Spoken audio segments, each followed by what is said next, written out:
Paperboy, eating MTV.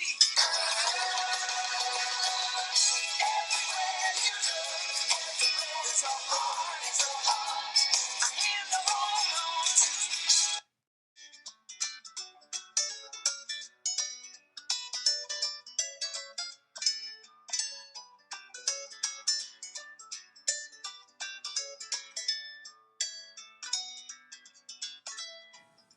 Two men met in the library, they saw the same book, and they ran into each other. Upon meeting, they then sit down and chat about their lives for hours and hours and hours.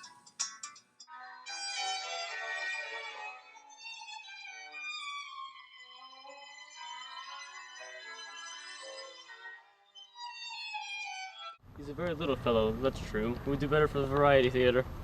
There can be no doubt of that. But wait! How did you know what I was thinking of? This is beyond my comprehension. How did you know I was thinking of... Of Chantilly? Basically, I'm very good at reading people's emotions, bodily reactions, and body language. Basically, I can read your mind.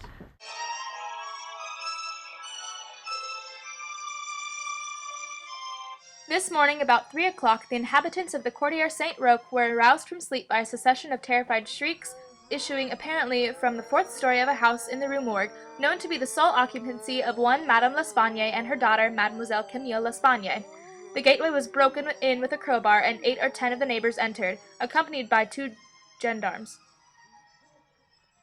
They hurried from room to room. Upon arriving at a large back chamber in the fourth story, the door of which, being found locked with a key inside, was forced open, a spectacle presented itself which struck everyone present not less with horror than with astonishment. The apartment was in the wildest disorder, the furniture broken and thrown about in all directions. On the floor were 2 or 3 long and thick tresses of gray human hair, dabbled in blood and seeming to have been pulled out by the roots. Upon the table was found a bag containing nearly 4,000 francs in gold. Oh my gosh!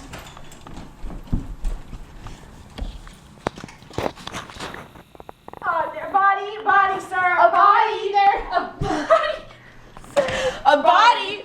Oh my god, there's a body! We're not getting paid enough for this.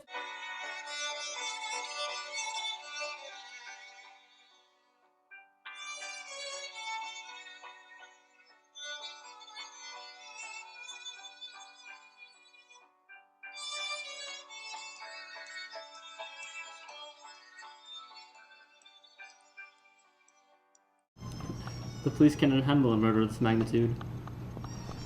We must take this into our own hands. Investigate this may give us some amusement.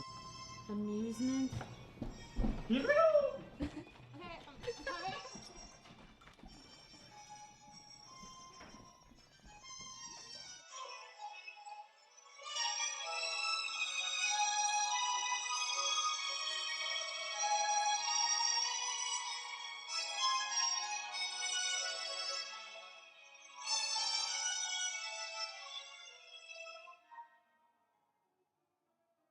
Follow me.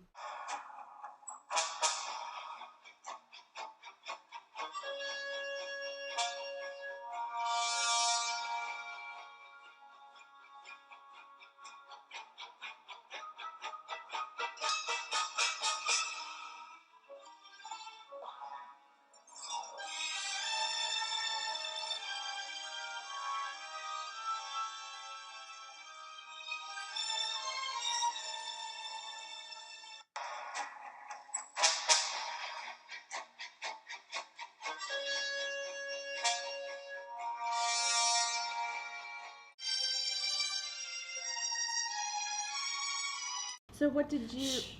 Don't speak. Just think. Nothing more than what was stated in the paper.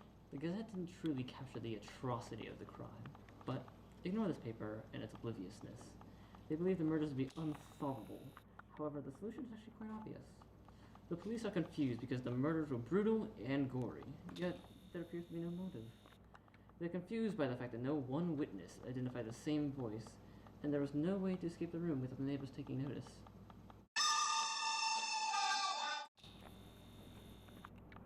The chaos of the mere thing shocked the policemen's puny brains because it countered the intelligence they boast so proudly. They've fallen into the common error of confusing the unusual with the impossible. They think they're on the completely wrong path, but really they're not too far off. The police need to separate what is usual from what is unusual in this particular crime. Considering all of this that the police have overlooked, I have been able to arrive at the solution to the crime. I am now awaiting a person who might have been involved with the crime. It is probable that he is innocent, and I hope I am right about his innocence, because it is what my entire solution to this crime is based off of. True, he may not arrive, but if he does, take this gun. We both know how to use them if the situation arises. Okay. The voices heard by the witnesses were obviously not women, because that contradicts the evidence. This contradicts any point of a murder-suicide situation, because Madame L'Espanaye was too weak to shove her daughter's body up a chimney, and her wounds were not self-destruction. This murder must have been committed by a third party. Did you observe any peculiarities in the witnesses' testimonies, specifically concerning the voices? While all the witnesses agreed about the gruff voice being a Frenchman, none of them agreed on what nationality the shrill voice belonged to. Yes! You are a fool! You observed nothing. The peculiarity is not that they disagreed, but that they each thought the voice was of a foreigner. The Frenchman thought it was the voice of a Spaniard. The Dutchman believed it to be a Frenchman. The Englishman thinks it was a German voice. The Spaniard is sure that it was a voice belonging to an Englishman. The Italian thinks it was a Russian, and the second Frenchman also believes it was a Spaniard. None of the witnesses understood the language of the voice that they believed to have heard in the room. Now, how strangely unusual is that? No one voice can sound like 5 divisions of Europe. Some may even think it was an African or Asian, but neither are abundant in Paris. I know, I sound crazy. Just a little bit. But trust me, I know what I am talking about. Now, this crime wasn't supernatural, but was material, which means the murderer escaped materially. But how? Well, I mean, there are no secret doors or passages, and the chimney is too small for a human to escape out of. So they must have escaped from the window. The window is a key element to this crime. a window? Really? There are 2 windows. One is covered by furniture, and the other is visible. The covered window is locked from the inside and cannot be opened with brute force. Both windows have similar nails in them to keep them locked. So, the policeman saw these windows as an impossible exit. But when I examined them oh so carefully, I noticed this was only a way to escape. If this is true, they could not have refastened the windows from the inside if the windows were fastened, so they can fasten themselves when closed. I proved this to be true by taking out the nail and attempting to open the window, which resisted my efforts. This followed my hypothesis that the windows contained a sealed spring. Once I found the spring, the window opened easily. How peculiar. The nail of this window could not have been replaced upon exiting. I then put everything back to its original positions. I attempted to do the same with the other window, and discovered that this nail was faulty. It provided the perfect escape route. But this perfect escape route had one fatal flaw. It is about 5.5 feet above the ground. Luckily, there is a lightning rod and shutters that are in reach of the window, and would allow the perp to easily make his way to the ground. How convenient. Using the shutters and lightning rod would be a strenuous task for a human. This obviously connects to the harsh voice that was heard. I think I'm finally getting it. But wait, why didn't they take the 4,000 francs? It was most likely not a robbery. On the hearth, there were tresses of gray human hair that had been torn out by the roots. This, along with all the injuries found inflicted upon the victim's body, needed great strength. So, what does all this evidence lead you to believe about this culprit? A madman or some raving maniac from the neighboring asylum, possibly? You're on the right track. It doesn't account for the voices, or this clump of hair. This is not the hair of a human! Look at this sketch I did. It's a visual aid to this murder investigation. Now, try and put all of your fingers on the indentation around Mademoiselle Camille's neck. This could not have been inflicted by a human's hand! Read this book. Okay. It's about the anatomical structure and strength of an orangutan. Oh, I get it! It all makes sense. Why no one could identify the voice, why the room was in such array, why each victim was murdered with such force, and why the perp was able to flee from the window.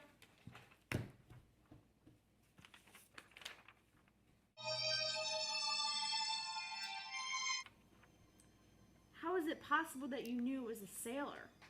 I found this ribbon underneath the lightning rod. It is greasy, and so could have been used to hold up hair, and is tied with a sailor's knot, specifically known to the Maltese sailors. It couldn't have belonged to the deceased. When the sailor shows up, he will say that he's innocent, and he would never let such a valuable piece of property out of my sight. He will say it is impossible to prove me to have been involved in these murders. Have your gun ready, but do not show it until I give the signal.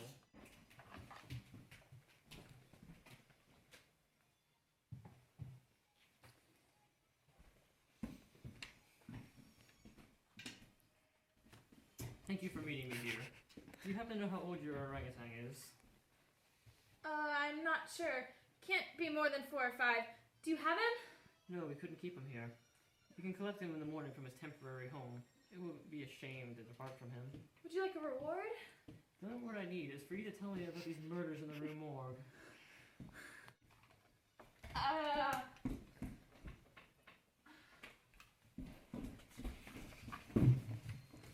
My friend, you are getting all worked up pointlessly.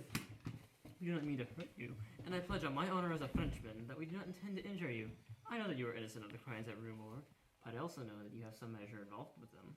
You have done no wrong thus far, and therefore you are bound by honor to confess all you know. An innocent man is imprisoned for these crimes, and you have the ability to liberate him. You know the perpetrator. Please confess for the sake of that innocent man. So help me God, I will tell you what I know, but I don't expect you to believe it, for you are no fool. Still, I am an innocent man, and I will die with a clean conscience if that is what becomes of this. So you kept this ferocious animal in your apartment? Yes, but anyway. I was on my way home from a night out in the town. It was the morning of the murder, and when I entered my apartment, I saw the beast lying in a bedroom. It had broken out from the closet where I kept it contained. It was covered in shaving cream, razor in hand, looking in the mirror, and attempting to shave its face, a task it must have observed of me doing through a keyhole in the closet. I was immediately terrified of the beast with its dangerous weapon.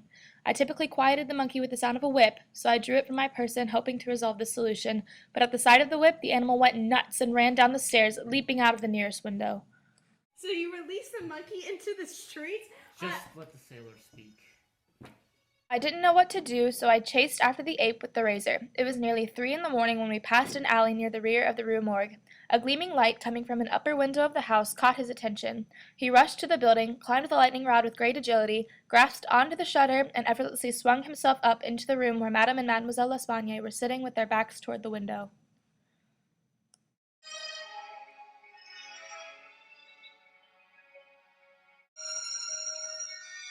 All of this happened in less than a minute. I felt slightly rejoiced and slightly perplexed.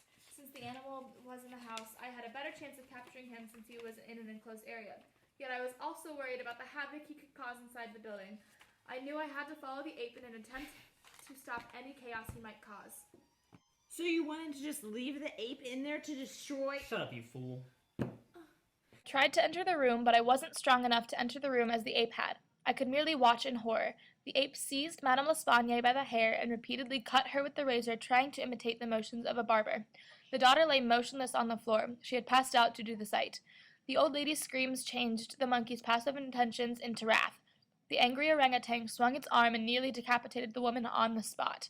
The sight of blood scared him even more. He ran to the unconscious girl and sunk his teeth into her neck. And he squeezed until she was no longer breathing. After this, his wandering eyes saw my head out of the window, and he became fearful of his master's consequences. So... Never mind.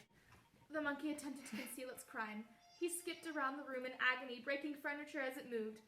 He grabbed the corpse of the daughter and shoved it up the chimney, and hurled the corpse of the old lady out the window. The ape came near the window, and I was so scared I fled home. The words heard by the first responders were the ape's screams and my exclamations of horror. The animal must have escaped in some way. He entered just before the door busted open.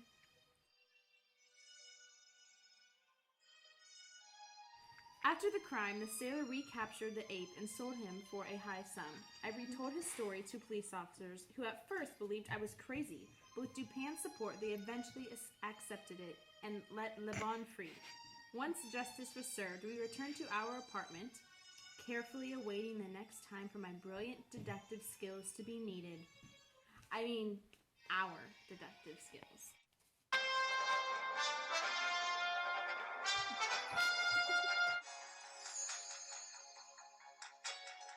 Yes. What the heck is it? Oh my god, wait. Wait, are we filming this right now? Wait, are you filming right now?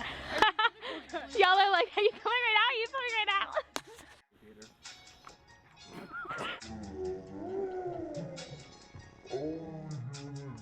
Oh, sorry. So creepy. And be like, The body! What? The body, sir! There's a body, look! Oh my god, I'm making this up! The body! It's a true body. It's a body! I was crazy. Those depends.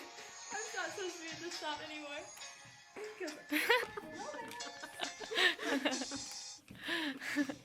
About the anatomical structure and the strength of an orangutan. I know, I can't. I say, should I be like out of the scene? Let me see. Let me. Salty. Maniac from the neighboring Salem. Asylum. And they take the 4,000 francs. Franks. Shoot. How peculiar. How peculiar. Conscience of if the ready? Gross animal in your apartment. Yep, like that. Okay, so Gnarly. conscious girl and sunk his teeth into her neck and squeezed until she was no longer breathing. After this, his wandering eyes saw my The killer is I'm supposed to heal you, but I ain't done much healing. Hello, can you hear me? Follow me. It's so real. Come down there, I don't need a windshield. But then I see Coach said to fake right and break left. Watch out for the pick and keep an eye on the fence. Gotta run the give and go, take the ball to the hole. And don't be afraid to shoot the outside, Jay. Just keep your head in the game. Just keep your head in the game. And don't be afraid to shoot the outside, Jay.